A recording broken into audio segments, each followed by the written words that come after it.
Hi friends, మానవ జీవితానికి అర్థాన్ని పరమార్థాన్ని బోధించే యక్ష ప్రశ్నల గురించి తెలుసుకుందాం. నేటి తరానికి జ్ఞానం, న్యాయం, ధర్మం గురించి నొక్కి చెప్తూ విలువైన పాఠాలను తెలియజేస్తున్నాయి ఈ యక్ష ప్రశ్నలు. వీటిని ప్రతి ఒక్కరూ తెలుసుకోవాలి. యక్ష ప్రశ్నలు అనేవి మహాభారతంలో అరణ్య పర్వంలో ధర్మరాజును యమధర్మరాజు యక్షుని రూపంలో అడిగిన తాత్విక ప్రశ్నలు. ఈ ప్రశ్నలు ఈ విధంగా ఉన్నాయి. సూర్యుడిని ఉదయింపచేయేవారు ఎవరు అంటే బ్రహ్మము. సూర్యుని చుట్టూ తిరిగివారు ఎవరు? దేవతలు. సూర్యుని అస్తమింపజేయనిది ఏది? ధర్మము. సూర్యుడు దేని ఆధారంగా నిలిచి ఉన్నాడు? సత్యము. మానవుడు దేని వలన శ్రోత్రియుడవుతున్నాడు? వేదం. దేని వలన మహత్తును పొందును? తపస్సు. మానవునికి సహాయపడినది ఏది? ధైర్యం.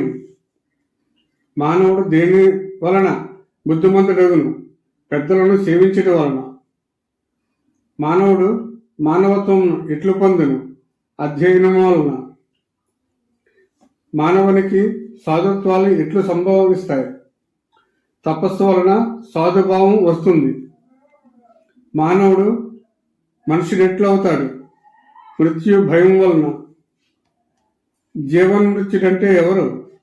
దేవతలకు, అతిథులకు, పితృసేవాకాదులకు పెట్టకుండా తినేవాడు జీవించుండగా మృతి చెందినవాడితో సమానమని తెలుస్తున్నారు. భూమి కంటే భారమైనది ఏది? జనని అంటే తల్లి.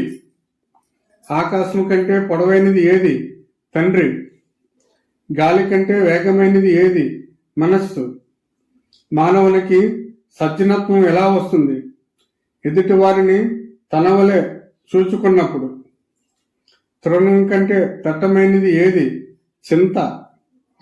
నిద్రలో కూడా కన్నుమోయినది ఏది? చేప. రాజ్యం ఏలేవాడు దైవత్వం ఎలా పొందుతాడు? అస్త్ర విద్యుచే.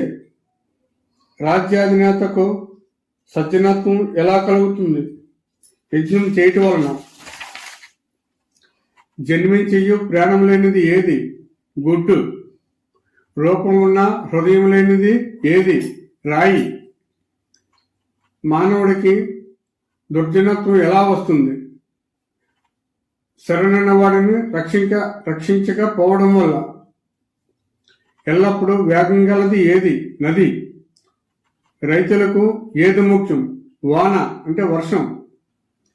ధర్మానికి ఆధారం ఏది? దయా దాక్షిణ్యం.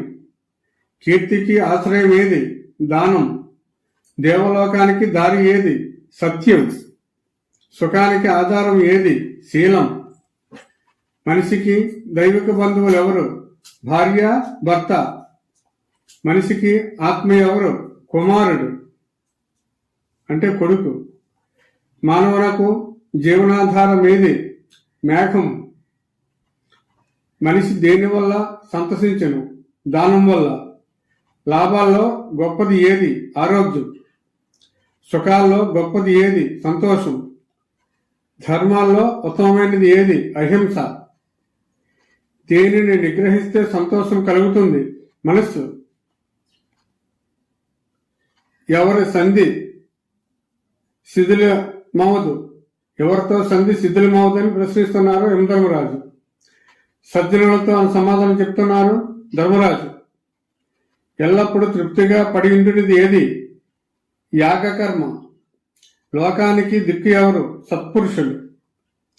అన్నోదకాలు వేణియందు ఉద్భవిస్తాయి, భూమి ఆకాశములందు. లోకాన్ని కప్పి ఉన్నది ఏది? అజ్ఞానం. శ్రాద్ధానికి సమయం ఏది? బ్రాహ్మణుడు వచ్చినప్పుడు. తపస్సు అంటే ఏమిటి? తన వృత్తి కులధర్మం ఆచరించడం. క్షమ అంటే ఏమిటి? ద్వంద్వాలను సహించడం.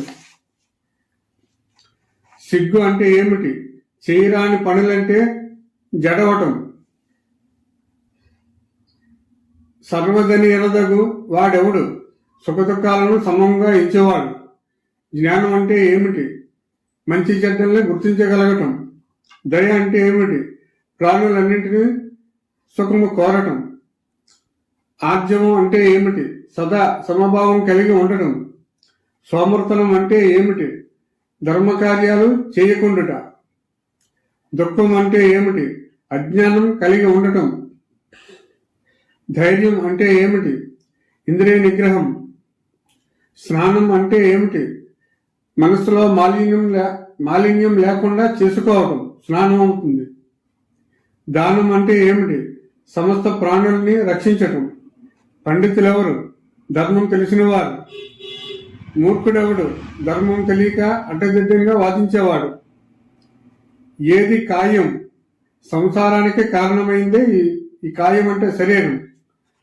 అహంకారం అంటే ఏమిటి? అజ్ఞానం. దంభం అంటే ఏమిటి? తన గొప్ప తానే చెప్పుకోవటం. ధర్మం, అర్థం, కామం ఎక్కడ కలిగిను? తన భార్య, తన భర్తలో. నరకము అనుభవించేవారెవరు? అనుభవించేవారెవరు? ఆశ పెట్టి దానం ఇవ్వనివాడు. వేదాలని, ధర్మశాస్త్రాన్ని, దేవతల్ని, పితృదేవతల్ని ద్వేషించేవాడు. దానం చెయ్యనివాడు. బ్రాహ్మణత్వం ఇచ్చేది ఏది? ప్రవర్తన మాత్రమే. మంచిగా మాట్లాడే వారికి ఏమి దొరుకుతుంది? మైత్రి అంటే స్నేహం. ఎక్కువ మంది మిత్రులు ఉన్నవాడు ఏమవుతాడు? సుఖపడతాడు. ఎవరు సంతోషంగా ఉంటారు? ఉన్నదాంతో తృప్తి పడేవాడు. ఏది ఆశ్చర్యం? ప్రాణులు ప్రతిరోజు మరణిస్తూ ఉండటం చూస్తూ ఉన్న ఈ భూమి మీద తాను ఉండిపోతానని అనుకోవటం. స్థిర ప్రజ్ఞుడని ఎవరని అంటారు? అరిషడ్వర్గాలను జయించిన వారిని. ఈ యక్ష ప్రశ్నలు అప్పుడు, ఇప్పుడు, ఎప్పుడు కూడా ఆచరణీయములే. సర్వే జనా సుఖినో భవంతు.